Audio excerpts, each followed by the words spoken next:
ખેડા જિલ્લાના નડિયાદથી ગૌરવભર્યા સમાચાર। ધરમસિંહ દેસાઈ યુનિવર્સિટીના વિદ્યાર્થીઓએ એશિયાના સૌથી મોટા સિમ્પોઝિયમ એઝિયો ટ્રોપીમાં શાનદાર પ્રદર્શન કર્યું છે। એઝિયો ક્યુબ સ્પર્ધામાં આઈઆઈટી અને એનઆઈટી જેવી પ્રતિષ્ઠિત સંસ્થાઓને પાછળ મૂકી ડીડીયુની ટીમે સમગ્ર દેશમાં પ્રથમ ક્રમાંક મેળવ્યો છે। વિદ્યાર્થીઓએ ગ્રાફીન ઓક્સાઇડ નેનો પાર્ટિકલ્સનો ઉપયોગ કરીને પર્યાવરણ માટે ઉપયોગી CO2 કેપ્ચર કરવાની નવી ટેકનોલોજી રજૂ કરી હતી। રુદ્ર કાંઝારિયા, દેવ પટેલ, પ્રયાગ ઓઝા અને તેજસ પટેલની ટીમે યુનિવર્સિટી અને ગુજરાતનું ગૌરવ વધાર્યું છે। રિપોર્ટર સચિન પંડ્યા, નડિયાદ। નમસ્કાર, હું ધરમસિંહ દેસાઈ ઇન્સ્ટિટ્યૂટ ઓફ ટેકનોલોજીમાં કેમિકલ એન્જિનિયરિંગ સેકન્ડ યરમાં અભ્યાસ કરતો દેવ શૈલેષકુમાર પટેલ મારું નામ છે। તો આપણે એવું જાણી રહ્યા છીએ કે આજે ગ્લોબલ વોર્મિંગ અને કાર્બન એમિશન્સ તે બહુ ગરમાયેલો વિષય છે।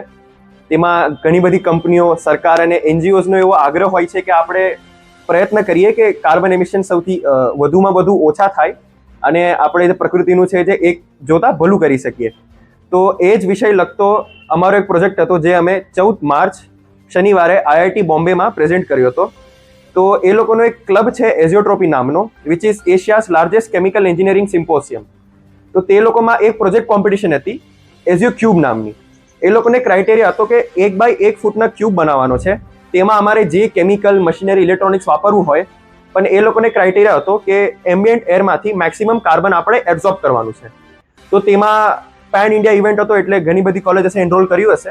એનો ફર્સ્ટ રાઉન્ડ કંઈક 2 મહિના પહેલાં થઈ ગયો હતો, પણ એ ખાલી 11 ફાઇનલિસ્ટ ટીમ હતી જે મેં શનિવારે પ્રેઝન્ટ કરવાનો હતો પોતાનો પ્રોજેક્ટ।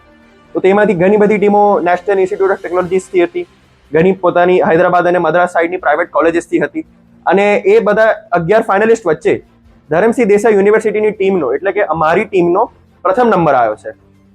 તો આ અચીવમેન્ટ બદલ ડિપાર્ટમેન્ટે અને કોલેજેસે બધા ફેકલ્ટીઝે અમને ખૂબ અભિનંદન પાઠવ્યા છે અને એમનો ખૂબ સાથ સહકાર બદલ અમે બધા એમને આભાર વ્યક્ત કરીએ છીએ। આપનો પરિચય? હા, નમસ્કાર, હું doctor Atindra Shukla, Dharamsinh Desai university chemical engineering department સાથે એક Shah Schulman surface science and nano technology research centre આવેલું છે એના ડાયરેક્ટર છું અને કેમિકલ એન્જિનિયરિંગ વિભાગમાં પ્રાધ્યાપક પણ છું।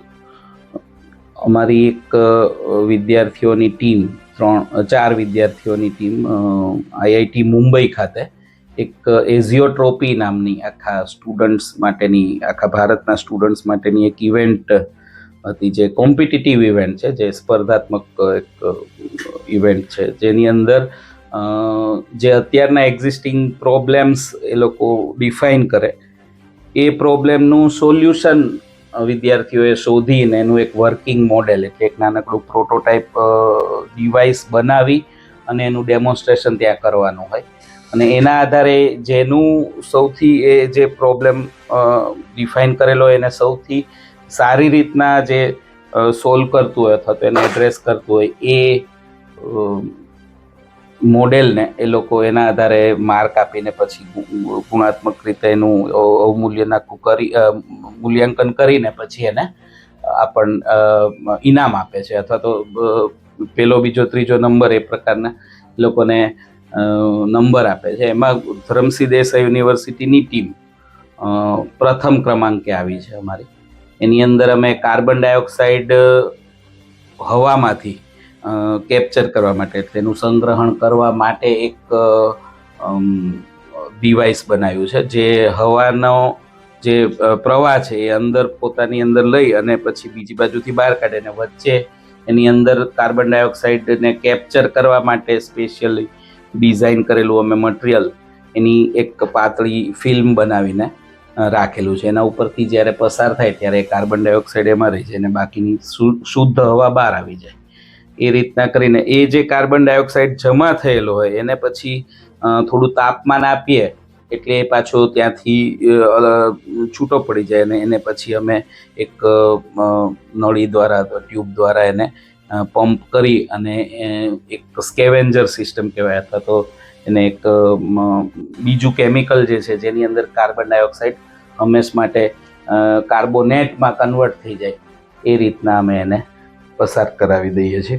તો આ એક આખું હવામાંથી કાર્બન ડાયોક્સાઇડ લઈ અને હવાને શુદ્ધિકરણ કરવાનો એક નાનકડું પ્રોટોટાઇપ ડિવાઇસ બનાવેલું છે, જે હમણાં જેનું નિદર્શન પણ કર્યું.